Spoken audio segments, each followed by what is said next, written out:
तो आज की मूवी का नाम है द क्राफ्ट 1996। ये कहानी कुछ ऐसी लड़कियों की है जो दिखने में तो आम इंसान नजर आती हैं, पर होती वो विचेस, चुड़ैलें हैं जो किसी के साथ भी जब चाहे गलत कर सकती थी। तो कहानी के शुरू में हम सबसे पहले 3 लड़कियों को देखते हैं जो बेटी काला जादू कर रही थी। फिर हमें इस कहानी की मेन कैरेक्टर सैरा से मिलवाया जाता है जो अपने डैड और सुतीली मॉम के साथ अपना शहर छोड़कर दूसरे शहर आ रही थी। रास्ते में जाते हुए सैरा को बहुत से सांप दिखाई दे रहे थे। खैर अब ये जब अपने घर पहुँचती है, सैरा अपने कमरे में जाती है और टेबल पर अपनी असल मॉम की तस्वीर रखती है। दरअसल इसकी असल मॉम की इसको पैदा करते ही मौत हो गई थी। अब जब सैरा अपने हॉल वाले कमरे में जाती है तो वहाँ पर एक पागल आदमी जिसके पास सांप था वो वहाँ पर आकर सैरा को डरा रहा था, जिसे देख वो पूरी तरह से डर गई थी। अगले दिन सैरा अपने नए स्कूल जाती है जहाँ पर पहले दिन तो उसे काफी अजीब लग रहा था। इधर ही स्कूल में हम उन्हें 3 लड़कियों को देखते हैं जिनको हमने कहानी के शुरू में जादू करते हुए देखा था। दरअसल ये तीनों विचेस थी, मतलब चुड़ैलें काला जादू किया करती थी, इसलिए यहाँ पर सब लड़के इनको विचेस कहकर बुला रहे थे। तभी यहाँ पर उन तीनों विचेस में से एक विच जिसका नाम नैन्सी था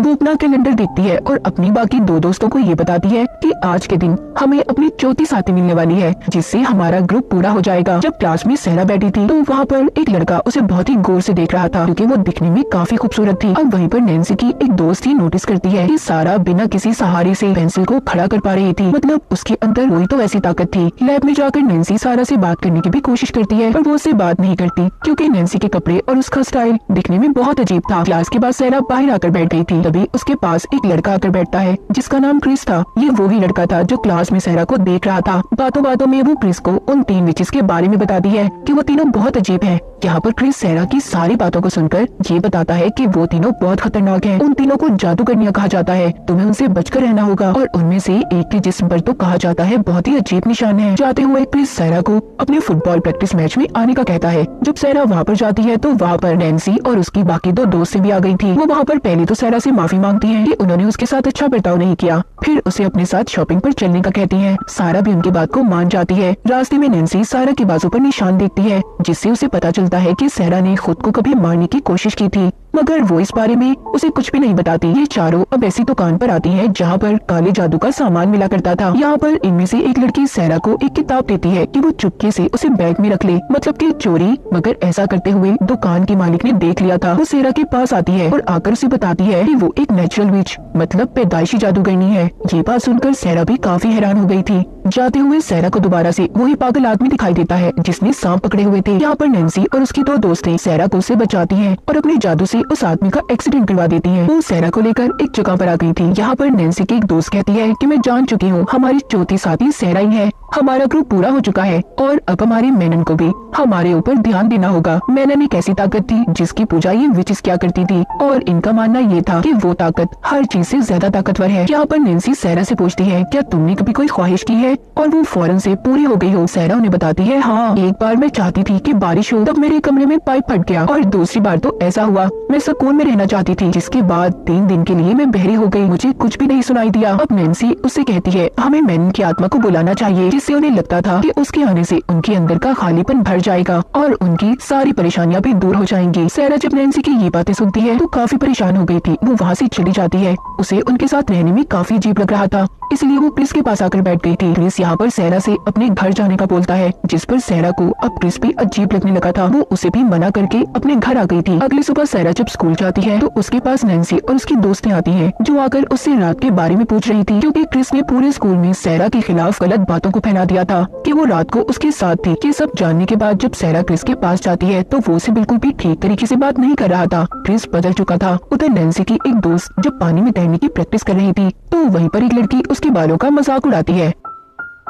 हॉस्पिटल में नैन्सी की दूसरी दोस्त जिसके जिस्म पर निशान थे वो निशानों को ठीक करवाने हॉस्पिटल आई थी। वो अब अपनी सर्जरी करवा रही थी। उधर नैन्सी की हालत भी कुछ ठीक नहीं थी। वो अपनी मॉम और सौतेले डैड के साथ रहा करती थी। अब उसकी डैड जो कि बहुत ज्यादा नशा किया करती थी, उनके घर की बिजली भी काट दी जाती है क्योंकि उसके डैड ने बिजली के बिल को नहीं भरा था। ये कह ली कि नैन्सी के हालात बहुत खराब थे। सैरा को भी अपने घर में सोते हुए अपने माजी, पास्ट, से जुड़े हुए डरावने सपने आ रहे थे। अब अगले दिन नैन्सी और उसकी दोस्त सारा को अपने साथ एक ट्रिप पर चलने का कहती है। सारा भी मान गई थी। ये चारों मिलकर जंगल में आ गई थी। ये यहाँ पर आकर अपने खून की बूंदें वाइन में मिक्स करके पीती हैं। ये भी इनका एक जादू था। इन्होंने इस वाइन को पीने से पहले एक विश को सोचा था, जिससे जो भी इनके दिल में होगा वो पूरा हो जाएगा, यानी कि इनकी जो भी ख्वाहिश होगी वो पूरी हो जाएगी। नैन्सी की एक दोस्त उस लड़की से बदला लेना चाहती थी जो उसके बालों का मजाक उड़ा रही थी। सारा क्रिस से बदला लेना चाहती थी। वो चाहती थी कि वो उसके प्यार में पागल हो जाए। नैन्सी की दूसरी दोस्त जिसके जिस्म पर निशान थे, वो चाहती थी कि उसके निशान जल्दी ठीक हो जाए, जबकि नैन्सी अपने अंदर मैनन की ताकत को चाहती थी। अब उनके वाइन पीने के बाद उनके पास बहुत सी तितलियां आती हैं, जो कि उन्हें मैनन का एक इशारा लग रहा था। अगली सुबह जब ये स्कूल जाती हैं, तो क्रिस सारा को ही देख रहा था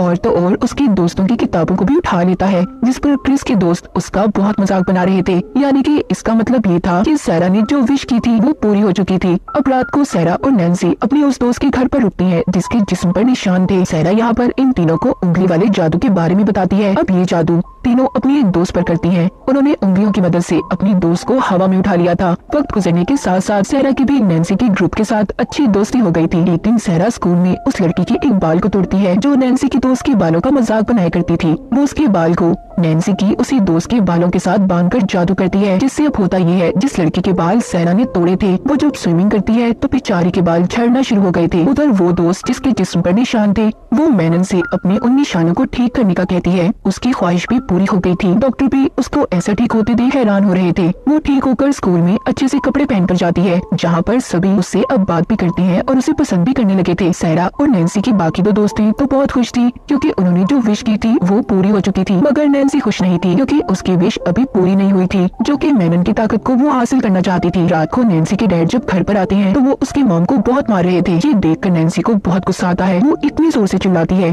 कि उसके डैड को हार्ट अटैक आ गया था। जब एम्बुलेंस उन्हें हॉस्पिटल लेकर जा रही थी तो रास्ते में ही उसकी डैड की मौत हो जाती है। नैन्सी की डैड की मौत के बाद एक इंश्योरेंस एजेंट उनके घर पर आया था, जो कि ये बताता है कि उसके सौतेले डैड ने उनके लिए बहुत से पैसों को छोड़ा है। ये सुनकर तो नैन्सी और उसकी मॉम बहुत खुश हो गई थी, क्योंकि उनके हालात संवर गए थे। इन पैसों से उन्होंने बहुत ही खूबसूरत घर को भी खरीद लिया था। नैन्सी अब सारा और अपनी बाकी दो दोस्तों को अपने घर पर बुलाती है और उन्हें नए जादू के बारे में बताती है, जिसमें वो किसी का भी रूप ले सकती थी। इधर ही सारा भी उन्हें अपना एक जादू दिखाती है, जिसमें वो अपने बालों का रंग बदल सकती थी। जब रात को सारा अपने घर में सो रही होती है तो वहीं पर क्रिस आता है, जो उसके प्यार के जादू में फंसा हुआ था। वो आधी रात को उसके घर के बाहर आ गया था, जो कि ये बताता है कि वो उसके अलावा कुछ भी सोच नहीं पा रहा। सारा उसकी कोई बात नहीं सुनती और अंदर चली गई थी। अगली सुबह ये उसी दुकान पर जाती है जहाँ पर काले जादू का सामान मिला करता था। सारा उस दुकान के मालिक से पूछती है, क्या कोई ऐसा सामान है जिससे जादू को उल्टा किया जाता हो, यानी कि जो हमने जादू किया है उसे ठीक कर सके।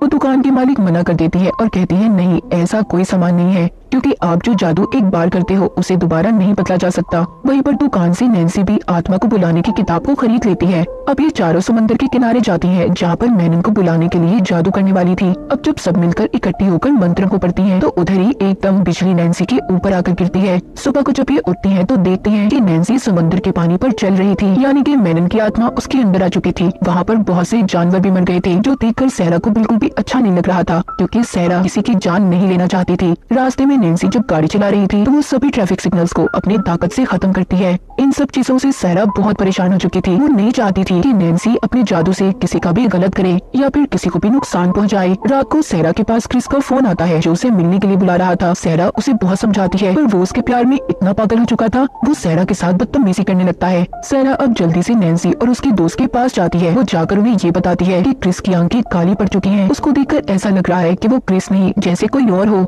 ये सुनकर नैन्सी अब जल्दी से क्रिस के पास जाती है, जो कि एक पार्टी में था। सब पार्टी में देखकर नैन्सी को परेशान हो गए थे, क्योंकि सब उसके बारे में जानते थे कि वो एक विच है। अब वो क्रिस को एक कमरे में ले आई थी और सारा की शक्ल लेकर उसके साथ मिलने की कोशिश करती है, मगर तभी उधर सारा भी आ गई थी। यहाँ पर क्रिस को भी पता चल गया था कि नैन्सी वाकई ही एक विच, एक काली जादू करनी है। वो उसे ये कहता है कि तुम ये सब इसलिए कर रही हो ना, मैं जानता हूँ तुम सारा से जलती हो। ये सुनकर नैन्सी को गुस्सा आ गया था। वो क्रिस को खिड़की से धक्का दे देती है, जिससे बेचारे की मौके पर ही मौत हो गई थी। ये सब देखकर सारा इन सब चीजों का कसूरवार खुद को समझ रही थी। वो इस हादसे के बाद बहुत ज्यादा दुखी हो जाती है। उसके डैड उसे संभालने की भी कोशिश करते हैं, मगर वो अकेले रहना चाहती थी। अगले दिन वो नैन्सी की तस्वीर को रिबन से बांध रही थी। वो एक जादू कर रही थी ताकि वो नैन्सी को किसी को भी नुकसान पहुंचाने से रोक पाए। रात को सारा देखती है कि नैन्सी और उसकी दोस्तें चुड़ैल के रूप में उस पर हमला करने आ रही हैं। जब वो नींद से जागती है तो ये सिर्फ उसका एक डरावना सपना था। अब वो उसी दुकान के मालिक के पास जाती है जिसके पास काले जादू की चीजें थी। वो उस औरत से मदद चाहती थी। वो सहरा की सारी बातें सुनकर अपनी दुकान की एक खास जगह पर उसको लेकर जाती है, जहाँ पर वो उसे बताती है कि तुम्हारी मॉम भी एक विच थी, एक जादूगरनी। उनके साथ भी जरूर कुछ गलत हुआ होगा जिससे उनकी मौत हो गई। वो औरत भी सहरा को मेनन को बुलाने का कहती है। जब ये दोनों मिलकर जादू करती हैं तो अचानक से जोरदार धमाका हुआ था जिससे सहरा डर जाती है और भागकर अपने घर आ गई थी। जब ये अपने घर आती है तो देखती है उसके डैड और सुतीली मॉम भी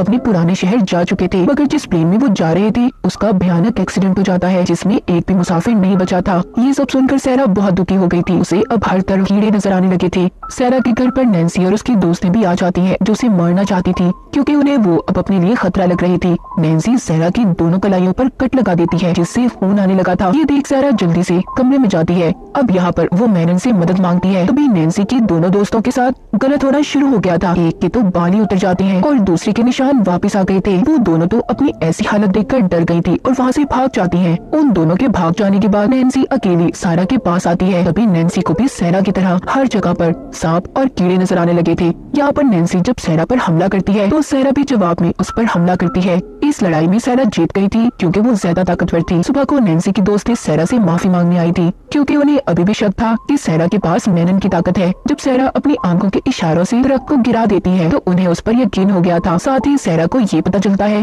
कि उसके डैड भी बिल्कुल ठीक है। उनके मरने की खबर भी नैन्सी का एक जादू था। कहानी के आखिर में नैन्सी को दिखाया जाता है जो बिल्कुल पागल हो चुकी थी।